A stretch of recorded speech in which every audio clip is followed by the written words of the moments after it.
As the horde of bugbears set on destruction approach the city gates, you take position atop the walls, side by side with the brave young men and women tasked with protecting this town. Your weapons and numbers seem far too small to withstand this attack, and you must rely on your courage and wits alone if you are to make it out alive.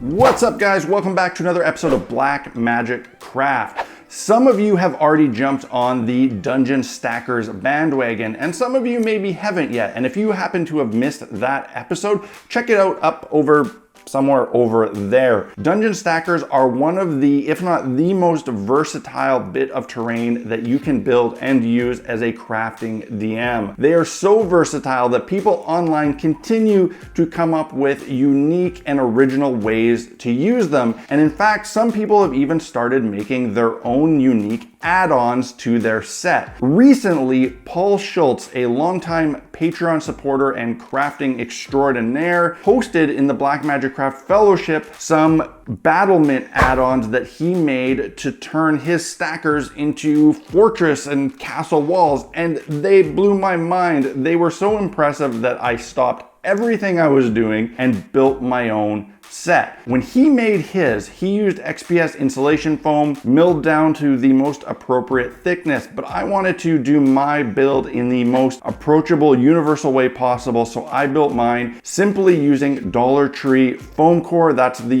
ready brand stuff that you can peel the paper off really easily. I used a hot glue gun and a knife, no special tools required. Well, that's not entirely true. There is one special tool that you will need, and that is a computer printer, because I designed a printable template to help you guys build these more easily. There will be a link to that template in the description of this video. So print that bad boy out and let's build some dungeon stacker battlements. I've included two different styles on this template so you can pick which one you like the best. When you print them out, you want to make sure that they print out at the right scale, which is 3 inches long, which should be the same as the length of your dungeon stackers. To make these templates really reusable, I glued them to some chipboard. You could use something like cereal box or whatever. The idea is to glue it to something that is sturdier than just paper and then cut it out. You want to take a lot of time to do a nice clean job cutting out these templates so that you have a perfect shape and smooth sides. Once the templates are cut out, you can use them over and over again to cut out as many battlement sides as you want. And I just used the dollar store foam core. I laid the template right on top and just used it as a guide for my X-ACTO knife. The side of the foam that is touching the template usually turns out with a nicer cut, so I like to mark the other side as the back or the inside so that when I glue these together, I have the nicer side facing out. Once all my pieces were cut out, I used a crumpled up ball of aluminum foil to give them some really nice stone texture. This simple step will make painting way easier. I also made some pieces that were a little bit shorter to fit the smaller dungeon stackers. Now you could leave these pieces just like this and then paint it up, they'd look a bit like concrete, but I did want to make them look like they had a bit of individual stones. So I carved in some grout lines, and I did this using a fine point Sharpie. The reason for this is that if you use a pen or a knife, this foam core is so thin that it may become very brittle and you're basically cutting it. The Sharpie has a tiny bit of solvent in it that just slightly melts the foam a little bit. That mixed with some slight pressure on the marker will give you a indentation to represent grout lines, but one that's not so deep that you're cutting right through the foam. I then made the floor pieces, and these have the same footprint as my dungeon stackers, which is 3 inches by 2 inches and some that are 2 inches by 2 inches. I made mine look like wood planks, but you could make yours look like stone tiles if you wanted. The important thing here is that I kept the paper on one side of the foam core to add a little bit more rigidity and strength to these pieces. I then got to work assembling these, and this was really simple. It was just a bead of hot glue along the edge of the floor piece and attach it to one of the side stone pieces, put the other side on, and that's it. Done.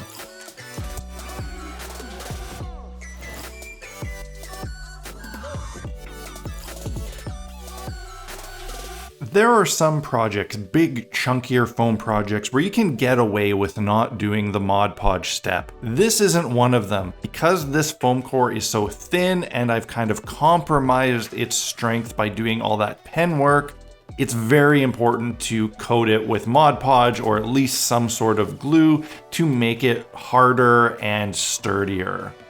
I kept the paint job very simple on these, but I did want them to contrast against my gray dungeon stackers. So I chose to paint the stonework in a tan motif. I used this kind of light suede as the base color for my stone, and then I did some dry brushing with a lighter tan and then a white. I painted out the woodwork using a fairly bright medium golden wood tone because I wanted these to look new, not decrepit and old. After the base colors were all complete and the dry brushing was done, I moved on to the black wash. And this is actually a black wash that has a lot of brown in it, and I find that this is the best way to very quickly get some pretty realistic looking stonework. It really highlights all those little crevices and details. After the wash was complete, it was time to protect these with a clear coat. And again, like the Mod Podge, this was even more important because these were pretty delicate pieces. I was fresh out of the MINWAX polyurethane that I usually use, so I turned to my Krylon clear coat that I use on my miniatures. This stuff seems to be fairly safe on foam from my experience, but I have heard of others having it melt, so if you're gonna try it, test it out first. It does have the added advantage of not yellowing over time.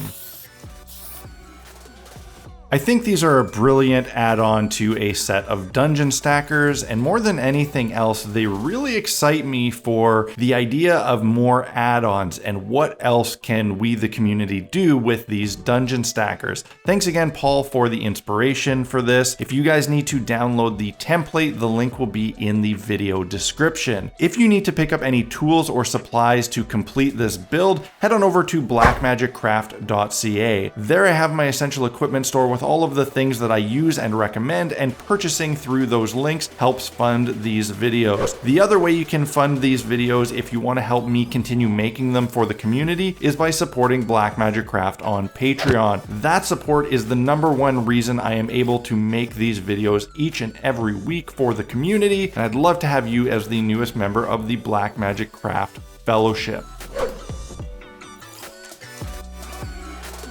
That's it, guys. I hope you found this video informative and inspiring. If you did, hit that like button and let me know in the comments section below. If you are new to the channel, be sure you hit subscribe and check out my back catalog of other terrain building videos. If you're really new to the hobby, I have a series of basics videos to help you get started. And if you got any questions, post them in the comment section and I will do my best to answer them. That's it for this week, guys. Cheers. Happy crafting.